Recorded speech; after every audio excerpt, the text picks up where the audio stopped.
Muy buenas tardes, amigos de Molotov Digital. Nuevamente estamos con ustedes. Esta vez tenemos un tema muy importantísimo de manera de corte histórico. Prácticamente es un hito en la historia de la Unión Soviética, de la Federación Rusa, que nos va a llevar a entender la situación actual en Ucrania, ¿verdad? Me acompañan hoy dos grandes amigos. Svetlana Shimeriova, ella es una profesional de un amplio perfil, varias especialidades. Me acompaña Ulrich Schlitz, alemán, también inclinado a los temas de la ingeniería. Y esta vez vamos a tratar el tema del Plan Barbarossa, el plan de agresión a la Unión Soviética de la Alemania hitleriana, ocurrido el 22 de junio de 1941. La importancia de este tema es que a partir de la planificación de esa agresión, a partir de que se acciona el plan, se pone en función y atacan a la Unión Soviética, de esa experiencia vamos a construir la realidad actual para entender por qué no puede existir nunca más para Rusia un plan Barbarossa 2.0. Entonces, bien, vamos a la obra. Nos hubiera gustado presentar a un alemán y una rusa, ¿verdad? Pero estos son camaradas. Ulrich es de la Alemania Federal. En tiempos de la Guerra Fría, saben ustedes que habían dos Alemanias, la Alemania capitalista, la RFA, y la RDA, que era la Alemania socialista. Entonces, bien, compañeros, bienvenidos al programa. Muchas gracias por aceptar la invitación y esperamos que sea de gran importancia para nuestro público. Hay un plan Barbarossa que se planea en junio de 1940, ¿verdad? Y se realiza en junio también de 1941. Correcto. Tiene unos antecedentes, ¿verdad? Y nos gustaría que vos, como alemán, nos explicaras cuáles son los antecedentes que se dan al plan Barbarossa. Bueno, yo no sé si es necesario ser alemán para eso, porque pienso, uno tiene que ser un ser honesto, pero ver las cosas como son. No, es que le da más, ¿Ah? Sí. más Ya picantez. en otras charlas yo había expuesto que esa contradicción entre Occidente y contra Rusia y el racismo contra los eslavos es muy viejo y que históricamente muy atrás, y eso aquí solamente lo puedo mencionar porque ha dejado dos conceptos sociales totalmente distintos de forma de pensar en Rusia, que no compagina con el liberalismo, individualismo que ha desarrollado Occidente, donde por la historia y todo, hasta fervor religioso estaba involucrado. De todas maneras, la élite occidental siempre ha querido colonizar a Rusia, a todas esas regiones, y eso ya ellos no olvidan. Quizás la gente abajo, la gente normal quizás no pone mente a eso, pero la élite no olvidan su historia y lo que quieren. Eso solamente que se ha mencionado en un principio. Lo que yo voy a un poco enfatizar es el plan Barbarossa no principia realmente en 1940, ¿verdad? Hay dos fases que se puede ver, uno prácticamente son los años 20, otro son los años 30. Los imperialistas en Occidente habían sufrido una derrota rotunda con la aparición de la Unión Soviética, y para ello era una gran derrota, ¿no? Que otro modelo contestador llegó al poder, y ya desde el primer día trataba ya de revertir eso, y porque era algo inaudito que que ese sujeto que siempre se quería devorar, que se odiaba, que realmente ya había ganado, territorio y se violaba incluso su orgullo y todo. Y lógicamente hubo los intereses de minerales, de interés económico. Por ejemplo, los franceses estaban muy interesados en el Donbass, en el carbón, los ingleses más en Bakú, en el petróleo, y cada uno tenía su general de la Guardia Blanca que mandaba, que financiaba. Y ya directamente, después de la Primera Guerra Mundial, estaban 14 ejércitos extranjeros, incluyendo Estados Unidos, que invadieron la Unión Soviética. Pero por último no les sirvió. Se puede decir que esa es una fase, quizás, para decirlo así, no era tan organizada. La famosa ese entente. embiste contra la Unión Soviética, ¿no? Lo que hubo, Europa en ese tiempo, después de la Segunda Guerra Mundial, era un solo revoltijo de desplazados, de gente de los aristócratas que habían salido de Rusia. Básicamente en Francia se asentaron. Hubo realmente era muy importante en promover la contrarrevolución contra Rusia, era Inglaterra. Porque Inglaterra es un viejo enemigo de Rusia, ya de los tiempos zaristas, porque ellos tropezaron con Rusia en la cuestión de Afganistán y también Afganistán, toda esa región, ¿no? Y el zar, bueno, el zar llegó primero, realmente no pudo hacer otra cosa también, alguien iba a conquistar eso, los ingleses o los rusos. Además existía ya desde 1900 la famosa teoría de Mackinder, de Heartland Theory, de la teoría del corazón continental, que es ahí sur de Rusia, o buena parte de Rusia, Himalaya, todo eso. Según esa teoría, quien domina esa región, domina el mundo, y realmente no está tan estúpida la idea, porque si tú das vuelta al globo y lo ves del polo, ¿no?, hacia arriba, puedes ver que esa región realmente es importante. Ahí África y Latinoamérica ya no son tan importantes, ¿no? Y de ahí en adelante siempre han intentado de separar Alemania y Rusia. Alemania la relación con Alemania era muy ambigua. A un lado era el gran rival, sobre todo marítimo, ¿no? Y al otro lado era bueno para luchar contra la Unión Soviética. De todas maneras, cuando terminó la Primera Guerra Mundial, de repente los enemigos alemanes ya se involucró en la fuerza intervencionista. Para eso eran buenos. Ahí estaban unidos todos. Si fue contra Rusia, estaban todos unidos. Eso era en los ADN. Ya, eso era, no se puede ver de otra forma. La primera vez se concretizó un plan para atacar a la Unión Soviética, era el famoso plan Hoffman. 1919 lo presentó la primera vez. Él andaba buscando siempre vender su plan a varios generales, jefes de Estado, y en el fondo estaban todos de acuerdo, pero quizás no, bueno, se concretizaba en el transcurso del tiempo, ¿verdad? Hubo varios intentos de invasiones. Hubo un agente que se llamaba Savinkov. Savinkov era un ex miembro del gabinete de Kerensky, que de la Revolución de Febrero, quizás ustedes no saben, hubo primera Revolución de Febrero donde subió, después del trono subió un gobierno, un burgués normal, y ese era Kerensky, y después vino la Revolución de Octubre y se estableció el poder de los soviets.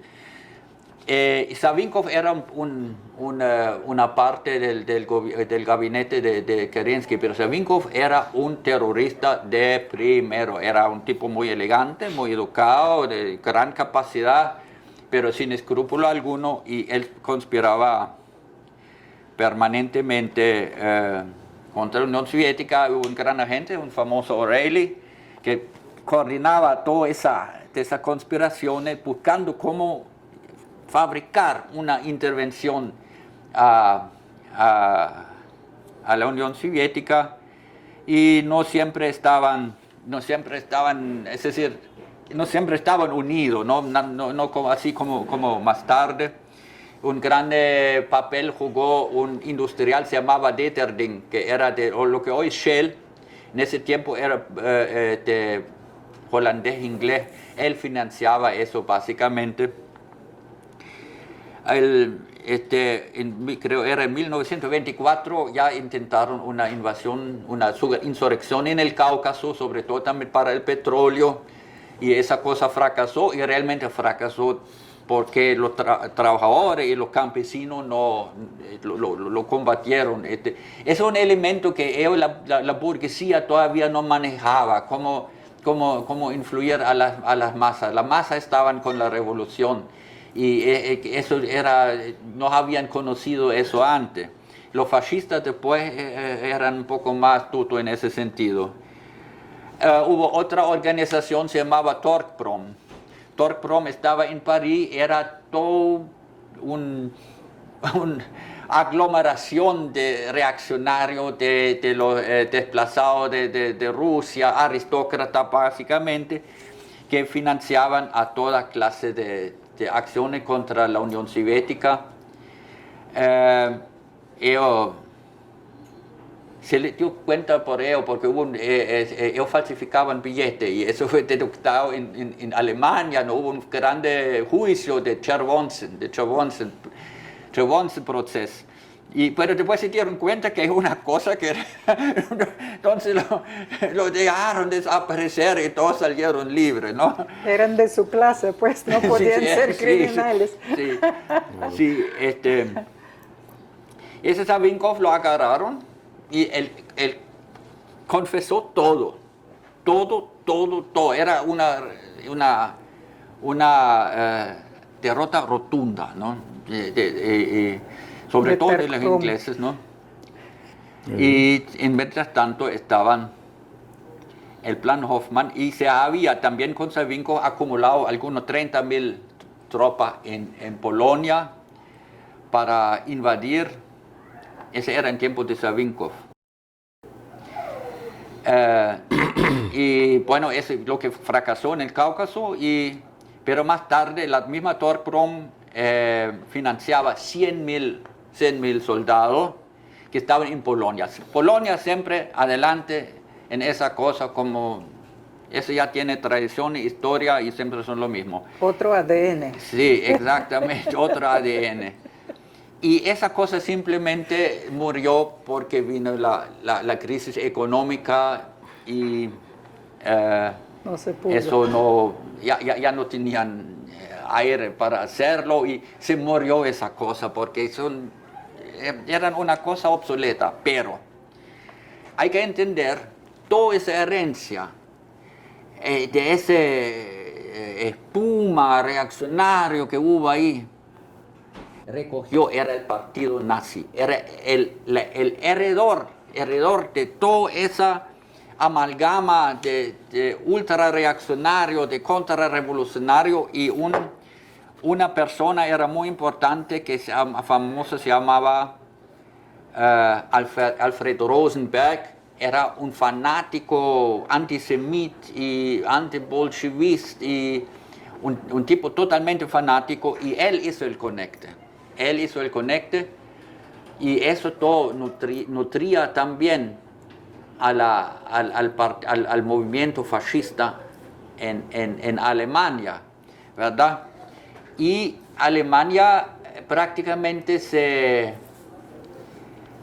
destacó por ser la punta de lanza contra la Unión Soviética. Estaba muy fuertemente financiado por Estados Unidos, que los anglosajones trataban siempre de empujar a Alemania a esa guerra. Bueno, no les hizo falta mucho porque los reaccionarios alemanes siempre han querido colonizar a Rusia. Ellos ven a Europa Oriental como los norteamericanos ven a Latinoamérica. Hasta el día de hoy pueden estar seguros, ¿ya?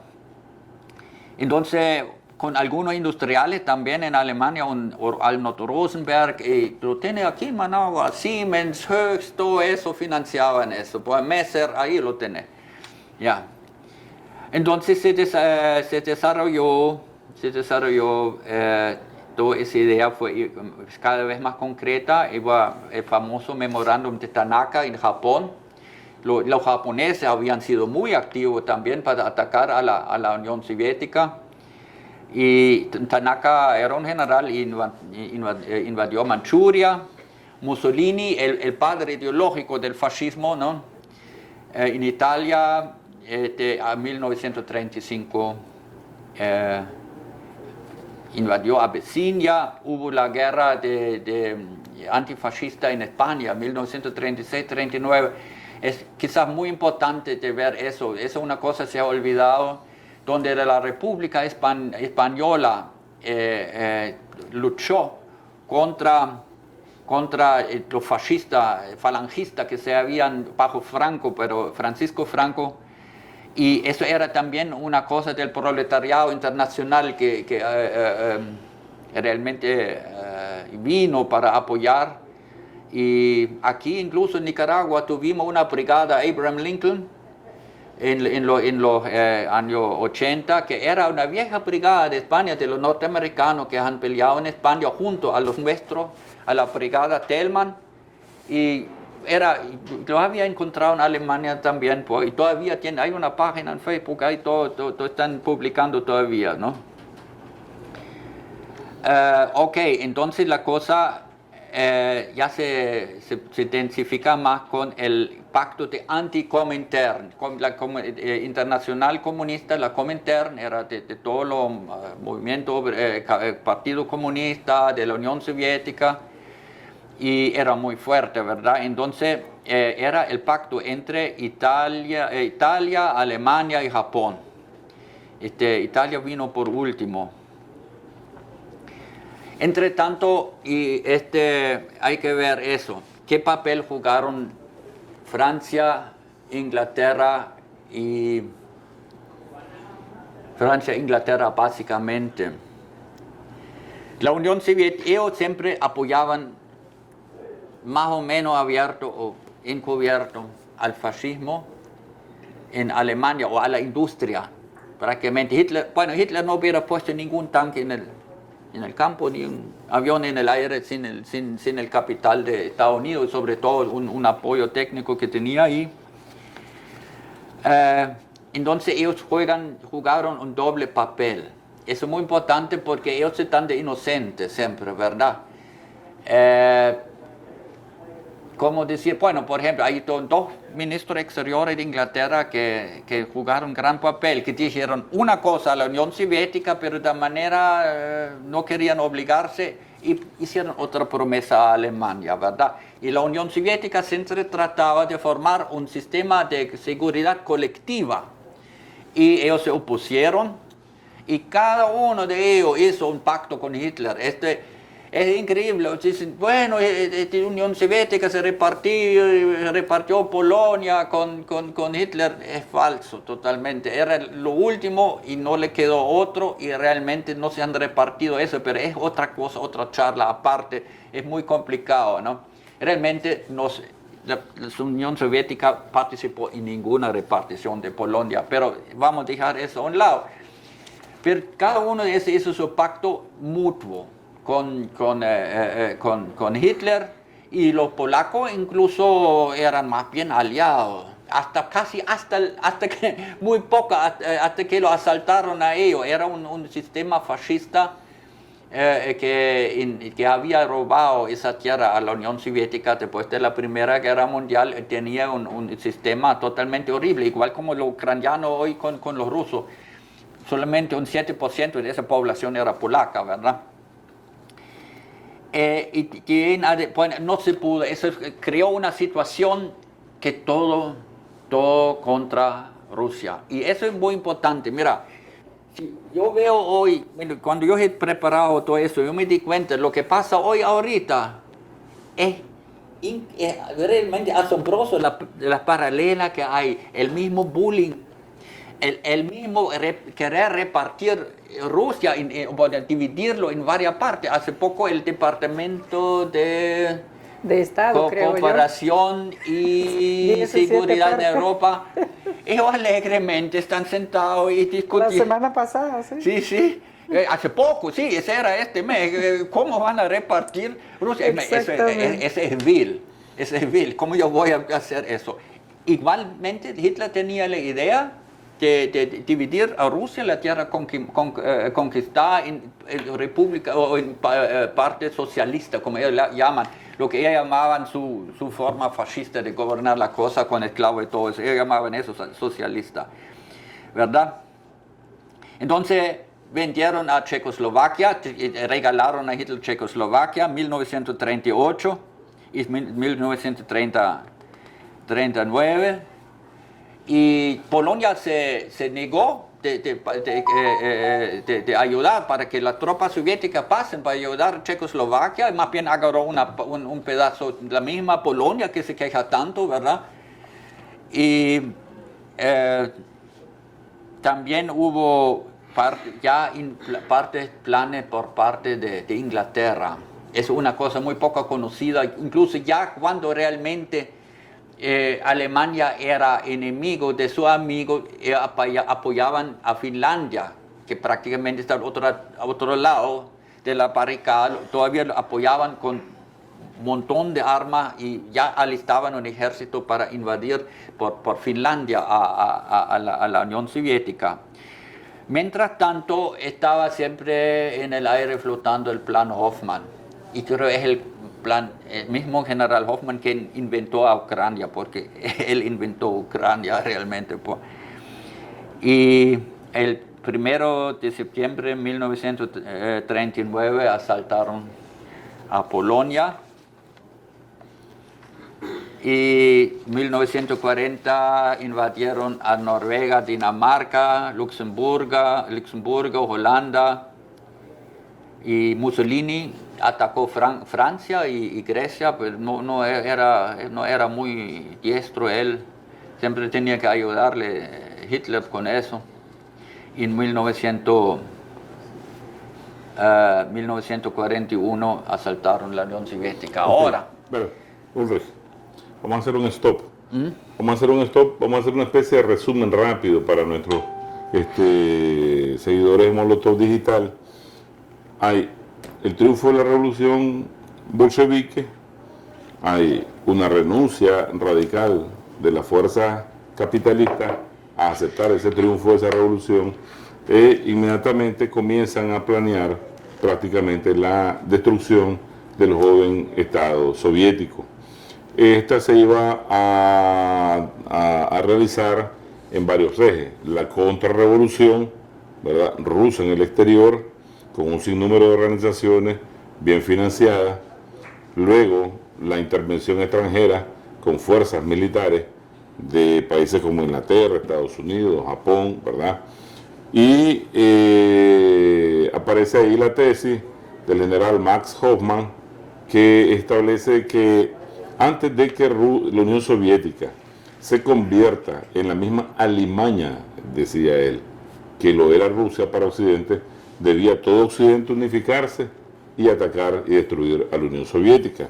Entonces, luego vienen un sinnúmero de acciones, tanto por parte de Inglaterra, de instigar, de utilizar, así como los Estados Unidos, a Alemania a atacar a la Unión Soviética.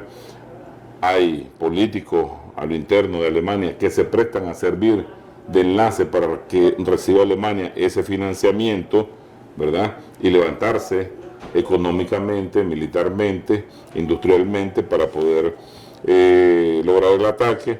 Y hay una serie de eventos que se vienen realizando, como es el ataque a Italia, que hace Abissinia en el 36, y luego el pacto de Múnich, que logran establecer una especie de acuerdo para dejar libre, abiertas las fronteras hacia el oriente, y que Alemania no busque el camino occidente, así como algunos preceptos teóricos que ya estaban en la ideología alemana de ver hacia el camino hacia la Unión Soviética como la fuente de abastecimiento de sus recursos estratégicos, su espacio vital, etcétera, etcétera, etcétera. Entonces, estos son los antecedentes de un plan que sí se va a establecer, a plasmar en un documento, como que lo que es la Operación Barbarossa, que es lo que nos motiva hoy a avanzar. Y entonces estamos en el 1 de septiembre del 39, cuando oficialmente inicia la Segunda Guerra Mundial, en todos los 40, Ulrich mencionó los países europeos que conquistó y caían como naipes en cuestiones de días y semanas, ¿verdad? Siendo Polonia un tanto la que más duró, y luego comienza el ataque el 22 de junio de 1941. Hasta ahí estamos, ¿verdad? Ok. Pasamos a hablar ahora sobre la operación. Correcto. Ok. Vamos a ver, ya 1925-28 Hitler ya había dicho bien claro que se trataba de conquistar. Yo menciono eso porque siempre hay gente que quiere hacer ingeniería de historia y como la Unión Soviética hubiera tenido intenciones o como no hubiera existido esa intención. Claramente sí existía y ya principiaba realmente concreto, se había concreto en el 31 de julio de 1940. Pasó varios nombres, pasó varias etapas, hubo varias gente que elaboró un plan, la naval tenía una, fuerza, ¿cómo se llama? Estado Mayor del Ejército, etcétera, o de la Fuerza Aérea, cada uno hizo algo, ¿verdad? Y se llamaba primero Fritz y se llamaba Otto. Después se llamaba Barbarossa, porque ese nombre es muy importante. Porque ellos hacen referencia a una dinastía de emperadores que gobernaba Alemania. Y eso realmente, o quizás solamente la fantasía de ellos, tenían la idea, la intención de colonizar a la parte eslava en Oriente. Y entonces se sentían con esa misión de retomar eso. Es más claro canta ningún gallo, ¿verdad? Se trataba de esclavizar Oriente. Ya el nombre ya lo hizo. El plan Otto básicamente ya era para crear ferrocarril en Polonia para poder llegar ya rápido, ¿no? Pues es muy importante el ferrocarril para una operación militar. Sí, para transportar todas las municiones. Ok, entonces toda esa cosa estaba influenciado por la relación con Inglaterra. Estaban en guerra con Inglaterra, pero siempre hubo un cupia-cumi por abajo.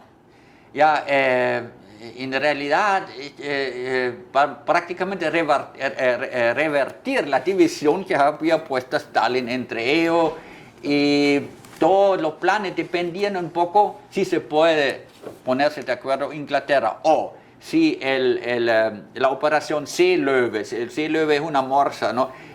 Conquistar Inglaterra va a funcionar o no va a funcionar. De eso dependía siempre su intención y su empuje para lanzarse a la Unión Soviética, pero está muy claro, ellos tenían el contrato de no agresión con la Unión Soviética para ganar tiempo nada más, y lo expresaron claramente que solamente para eso, que lo van a atacar, y Hitler dijo claramente, ya en diciembre de 1940 se unificaba todos los estudios que hubo ahí sobre ese plan, y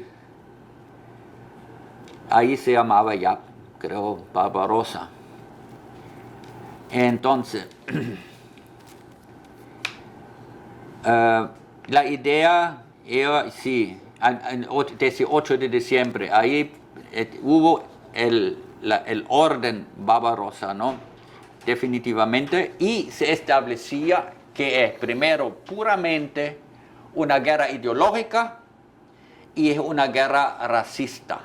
Ellos entendían toda esa cosa como la raza, pues, la raza germana, cual cosa que sea esa, Pues yo soy de Alemania, nací ahí, pero yo puedo decir tal cosa no existe. ¿Ya?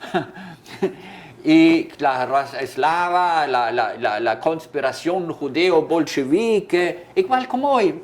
Es el mismo Gräuel propaganda, se llama ese. Gräuel viene de cruel. Hoy quizás los jóvenes ya no conocen ese término, pero era lo que hicieron fascistas, hablar barbaridades de los judíos que se comen los babies para el desayuno o algo así, ¿verdad? Que se realmente planificaban oficialmente la aniquilación de la población soviética. Y hubo realmente y se pasó órdenes al respecto al ejército, no a la SS, eso de todas maneras eran siempre metidos en eso, ¿no?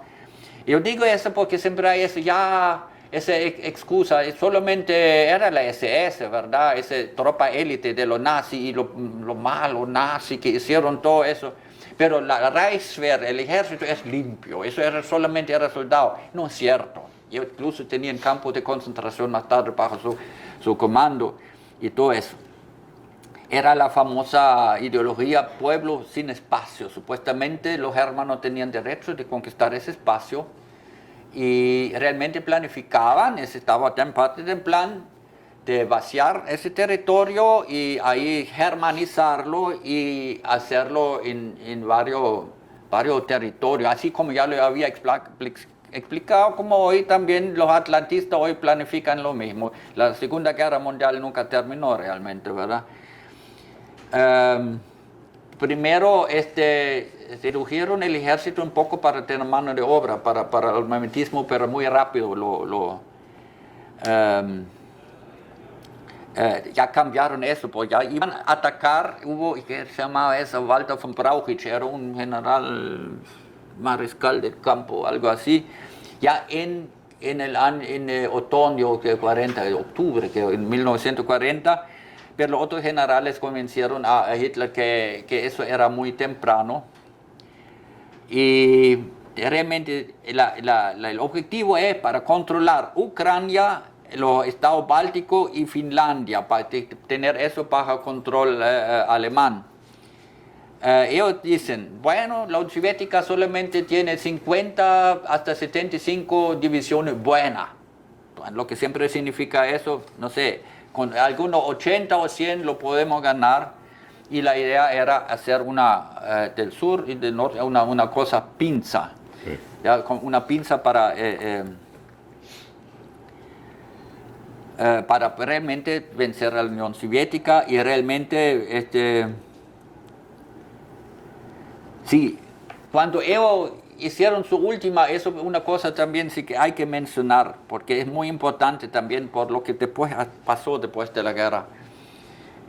Cuando hicieron esos órdenes, estaba claro, es una guerra de aniquilación, es una guerra ideológica, que inmediatamente, creo que era Himmler, que cambiaba, él sacaba de la jurisprudencia militar, él sacó todo lo que tenía que ver con los soldados y la población soviética. Es decir, el soldado alemán tenía mano libre de hacer lo que quiera, y hubo millones de violaciones después de mujeres y todo eso. ¿Ya? Y entonces realmente también hicieron una gran campaña de desinformación y de camuflaje para pretender que no están atacando Rusia, que van a atacar a Inglaterra. Incluso mandaron de imprimir algunos diccionarios en inglés, centenares de miles, y a los soviéticos explicaban solamente estamos haciendo maniobra, etcétera, ¿no? Y bueno, toda esa cosa realmente estalló el 22 de junio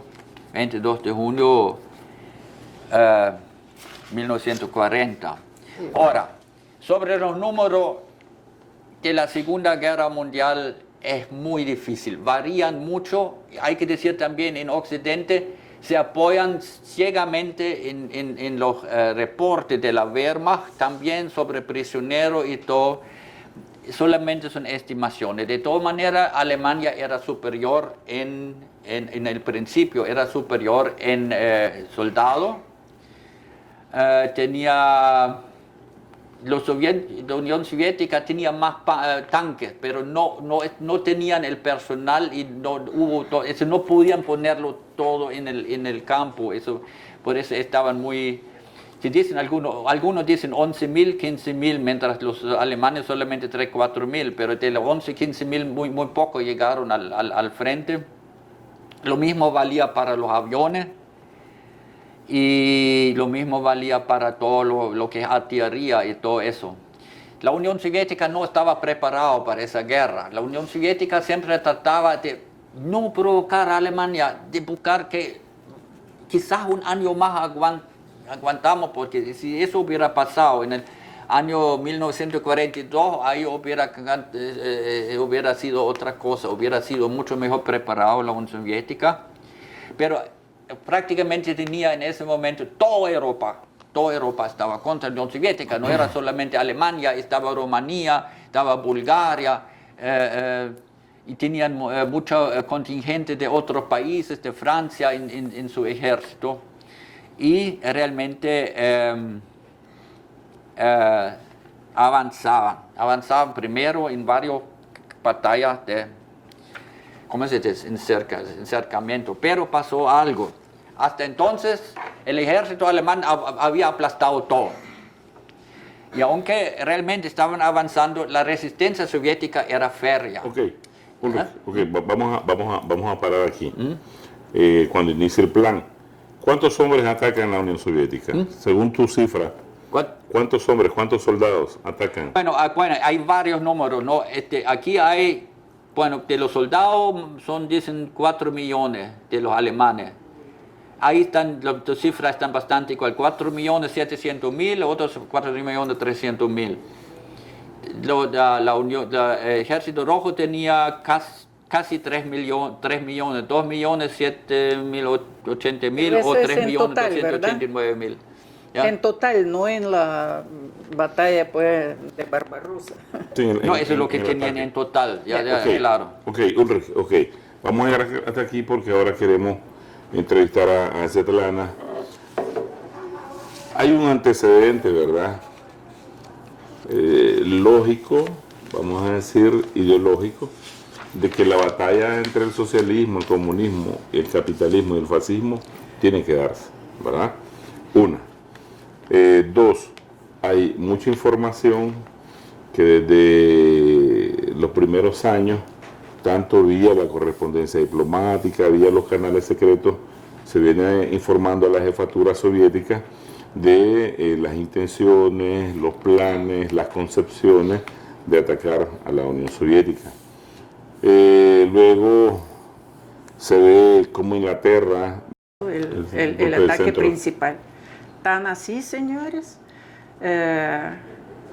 que, digamos, en el 21 de junio hubo la última reunión en Kremlin y se mandó una directiva de poner a todas las tropas en la frontera occidental en alerta.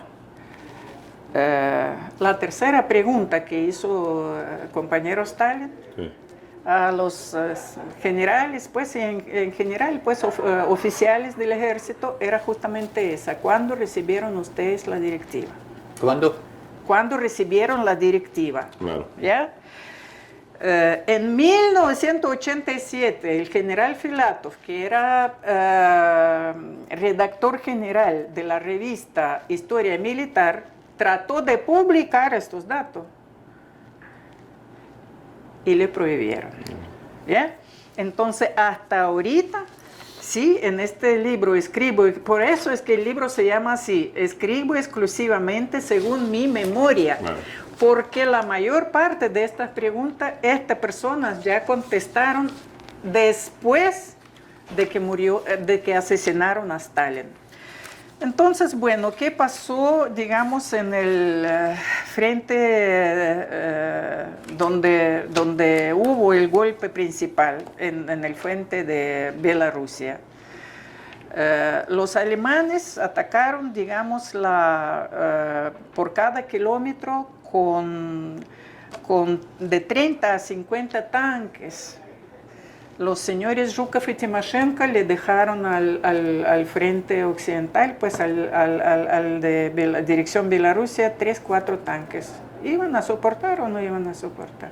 Ni un segundo. Y de esos 3, 4 tanques, la mitad no tenía combustible porque combustible estaba en Maikop, a 1200 kilómetros de... ¿Quién es el culpable? Stalin. O sea, él tenía que agarrarlo a generales de cuello y llevarlo para que hicieran algo. Bueno, es triste, pero así fue, pues.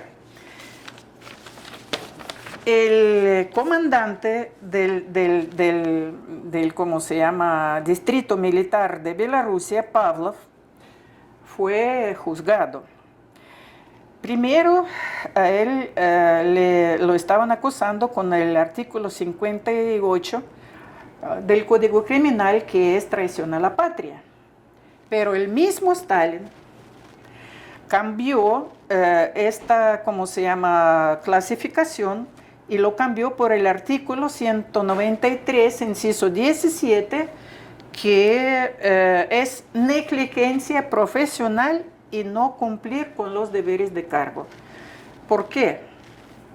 Porque Stalin entendía que no era tiempo, o sea, si fue parece que sí, que fue una conspiración, pero sin pruebas, Claro. vos no, y además el tiempo no permitía. Imagínense, el ejército está combatiendo con lo poco que tiene, se está, ¿cómo se llama?, reuniendo las fuerzas, y salir en ese momento con traición y con conspiración. Stalin era una persona muy inteligente, ¿ya? Entonces, por eso cambió, y enseguida comenzó a trabajar la comisión esta para averiguar qué realmente pasó. O sea, hay muchas cosas interesantes. Por ejemplo,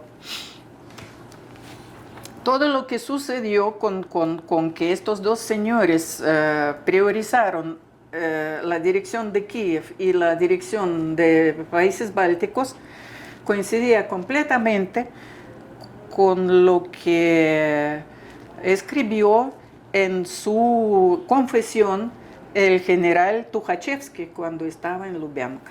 Siendo interrogado, cómo era la conspiración para, bueno, pues para el golpe de Estado a Stalin. Entonces, o sea, hay detalles, claro, que indican que sí, que hubo conspiración. Pero, como dicen los rusos, si no te agarraron, no eres ladrón. Claro. Entonces, y no era, como repito, no era el tiempo, y el Stalin era una persona, digamos, desde el punto de vista de jefe de recursos humanos, muy inteligente, como en todos los demás aspectos. Y entonces, bueno, eso fue lo que sucedió. Claro. Podemos decir que, bueno, traición o no traición, pero digamos la negligencia o la estupidez, ¿por qué no, verdad? Claro. Entonces, eso fue lo que sucedió. Entonces, porque nos queda poco tiempo para el programa, este es un tema muy apasionante, ¿verdad? Y que debemos de reunirlo en intenciones enemigas de destrucción y errores por otra parte, ¿verdad? Que causan una enorme tragedia en toda la familia soviética, que al final se puede medir por más de 26 millones de víctimas, personas que murieron en esa guerra. Y la mayor parte civiles, como decía Ulrich. Así es. Miles de ciudades, ¿verdad?, destruidas, aldeas, poblados, etcétera, etcétera. Y gracias a Dios, pues terminó en victoria la Unión Soviética y logró destruir al monstruo del fascismo. Esa tragedia, ese cúmulo de errores, ¿verdad?, estructurales, de todo tal vez el sistema, el aparato gubernamental, sin pretender achacar la culpa a alguien, como diría yo, en definitivo, sí, es lo que nosotros entendemos que ahora se ha evitado con esta operación especial militar rusa del 24 de febrero. Hay prácticamente los mismos antecedentes. Por un lado, Occidente no se reconcilia con la existencia de la nueva Rusia después de la desaparición de la Unión Soviética, tiene los mismos planes de cercenamiento territorial, tiene los mismos planes de saqueo, de expropiación de los recursos estratégicos que posee la Unión Soviética, tiene igual los mismos planes anti-eslavos, porque por eso decía Putin, esta es una guerra de civilizatoria, y que si no ganamos, la civilización rusa puede desaparece, ser, sí. No puede, sino que eso es lo que ellos quieren, entonces, desaparecerlo. Inglaterra, miramos a ese Boris Johnson y ese ministro de Relaciones Exteriores haciendo todo lo posible por inyectarle suero al muerto que es Ucrania, así como utilizaron Alemania. Exactamente. Utilizan ahora prácticamente todo lo mismo. Igualito, sí. ¿Qué es lo que no hay? No hay ese plan Barbarossa. Exactamente. Sino que hay una respuesta anticipada de Rusia. Y además la situación económica es diferente. Es diferente. ¿Ya?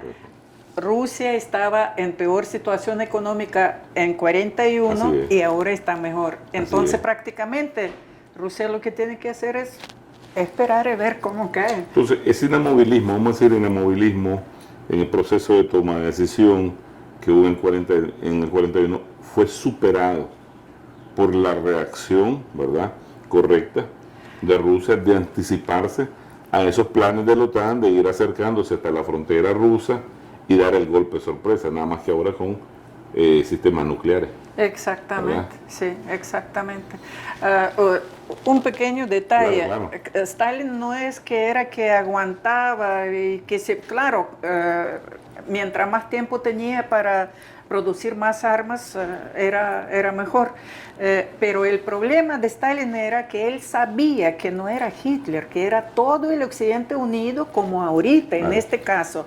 Los mismos gringos prácticamente dijeron que si Alemania es la que invade, vamos a estar con rusos, pero si son rusos los que invaden, vamos a estar con... Especialmente los ingleses, sí. ellos solamente esperaban un pretexto por eso legal. Stalin no quería ningún eso hubiera sido pelo en la sopa. Claro. Sí. Así no, es. ese era el peligro, precisamente, no pudo permitirse ningún paso falso ni nada, si no hubiera peleado y realmente contra todo. Sí, así es que así es. Muy poco se ha estudiado el pensamiento geopolítico de Stalin, que es un pensamiento correcto y que en la actualidad está vigente, y es tratar de unificar a Alemania y a Rusia como el poder terrestre en geopolítica de Euroasia, que es lo que los ingleses y los anglosajones le temen. Exactamente. Los alemanes y los rusos se unan porque... y por eso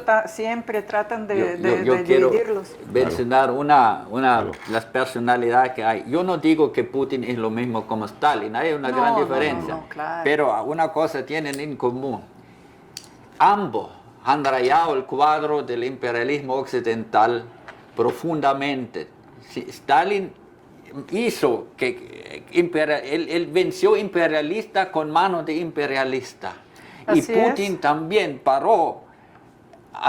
Cuando él llegó, todo ese, casi tenían el pollo en la jaula, toda Rusia, y él los paró ahí. Y por eso Stalin es el hombre más odiado por la burguesía mundial, no odian a nadie más y nunca va a escuchar algo bueno sobre él.